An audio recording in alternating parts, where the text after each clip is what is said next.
July 27th, 1890, France. A single shot is fired in a wheat field.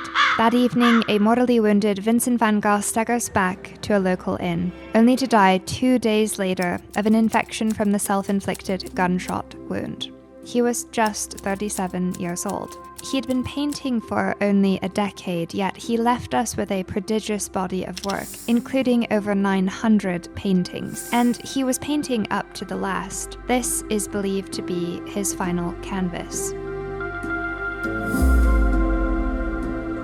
It's called Tree Roots, and it's a cross-section of nature as Van Gogh saw it, very likely done from life at a spot just a few hundred meters from the inn. What we're seeing here are exposed tree roots scrambling for placement across a limestone embankment, attempting to dig deeper into the muddy, ochreous ground.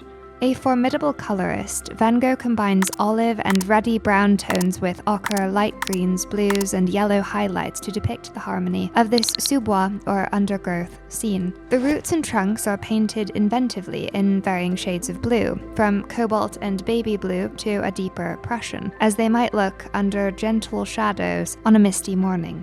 Here, the blues are calming and read almost like water, rivulets dripping down the canvas. The roots themselves are gnarled and twisted. One gets the sense that they have had to scrabble for resources and that theirs, like Van Gogh's, has not been an easy life. Still, there are patches of green leaves throughout the painting, signs of vitality, suggesting that the root, like the artist himself, has borne fruit. Yellow highlights built onto the canvas across the muddy ground, the roots and leaves, suffuse this scene with a happy, dappled sunshine effect, this despite the artist's mental turmoil. By thickly layering the paint onto the canvas, a technique known as impasto, and playing with texture and depth, Van Gogh creates a sense of motion and aliveness.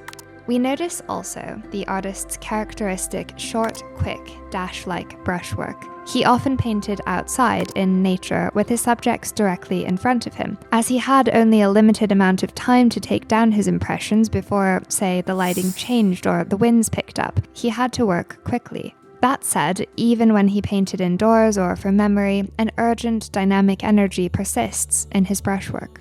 Tree roots crop up in Van Gogh's writings and studies throughout his career. In a letter to his brother, he writes about a pencil drawing, Roots, which he was working on at the time. He describes a tree frantically and fervently rooting itself, as it were, in the earth, and yet being half torn up by the storm. I wanted to express something of life's struggle in those gnarled black roots with their knots. For Van Gogh, nature has an emotional tenor. A wheat field can be happy and inviting, or lonely and forbidding, depending on the color tones chosen. Flowers can console, reminding us of new life, or dismay. And even death takes on a different aspect depending on the time of day, or on the quality of the light. And yet, Tree Roots does not strike the despairing or gloomy tone one might expect to find in life's struggle or in someone's last painting. There is none of the ominous darkness of A Wheat Field with Crows, considered by some to be Van Gogh's final painting, with its dark, patchy sky, murder of crows, and frankly uneasy yellows. Instead, in Tree Roots, we find a calm meditation on nature. There's an irrepressible sense of joy running through the brushwork and characterizing the color harmonies. In the clear-cut outlines, the sense of rhythmicity and cropping and focus on composition, we are put in mind of Japanese woodblock prints, which, along with the work of Millet, Delacroix, Daumier, and so many others, informed much of Van Gogh's work. In Tree Roots, Van Gogh shows us nature as he felt it to be. So, what was the goal of his art? To explore, to get to grips with the essence of the thing itself, to let it affect him. In his own words, what I want to express in both figure and landscape isn't anything sentimental or melancholy, but deep anguish. In short, I want to get to the point where people say of my work, that man feels deeply, that man feels keenly. A few weeks before his death, he had described his situation to his brother Theo. I try to be reasonably good-humored in general, but my life is also under attack at its very root. My step is also unsteady.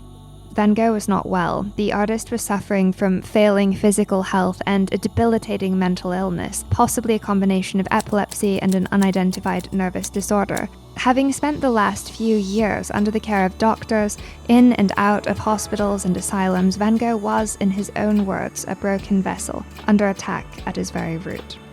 I don't think there's anyone who can look at a Van Gogh and not feel something of the superhuman energy, the Olympian effort he willingly expended for his art time and again. In his drive to express the feeling for things themselves, for reality, he willingly, courageously poured his entire soul, and for that, we are forever grateful.